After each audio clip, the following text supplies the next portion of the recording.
8 U.S. troops are dead after a series of attacks in Afghanistan over the past 24 hours.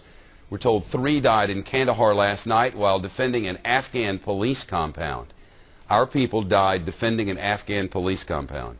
In the southern part of Afghanistan, 4 troops died in a roadside bomb attack. Another died in a gun battle, all according to the government. The deaths bring the total number of U.S. troops killed this month to 33. And keep in mind, the number of al-Qaeda said to be in Afghanistan is fewer than 50. So this month, we've lost 33 troops in Afghanistan, and it all comes ahead of a major military offensive meant to try to sweep the Taliban out of Kandahar. Meanwhile, the Taliban are claiming that they are now sheltering an Afghan National Army soldier who's accused of switching sides and killing 3 British troops. The attack occurred in the southern Afghanistan province of Helmand. We're told the rogue soldier fired a rocket-propelled grenade and a machine gun, then he took off. Attacks such as this have happened before, but this latest incident apparently raises new concerns that militants may be infiltrating the Afghan security forces. With us now, author and filmmaker Robert Young Pelton. He's been to Afghanistan many times, is the author of the book, The World's Most Dangerous Places, which is available online and in bookstores now. What do you make of this? Put it in context for us.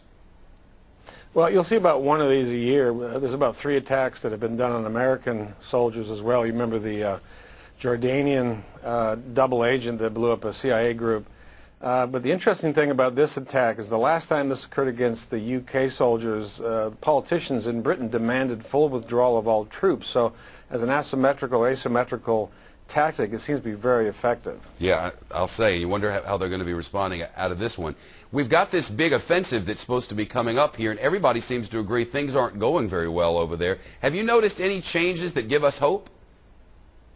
No. Yeah, man, I know. The reality is harsh. Well, things are in somewhat of a disarray over there because we've got a new change of command. We've got the Karzai government working against us, keeping us out of Kandahar, and we've got a constant erosion in our faith that we can change things around quickly, which is what President Obama has dictated. So, if we keep it on this short timetable, I don't see any sort of rosy future. If we're in there for the long haul, obviously we will change Afghanistan. The idea is that the Afghanistan government has to be strong enough to be able to control its troops, prop up its government, and change over to some semblance of legitimacy. And if we're working toward that end, how's it going? Well, you just saw one of the key foots of the tripod kicked away, because one of the things we have to do is build a security force of about 400,000 Afghans. And of course, there's been no such force in Afghanistan previously. So we're losing on 2 of those 3 elements, the other one being good governance, which of course is plagued by corruption and lack of presence. I think what we're doing is we're following our Iraq plan too closely. We're not being flexible enough, and we're not willing to live with the compromises we're going to have to live with in order to pacify or at least better the situation in Afghanistan. Compromises like?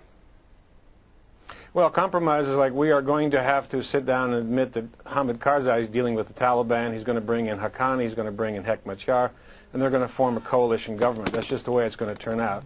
Secondly, there will be a civil war between the North and the South.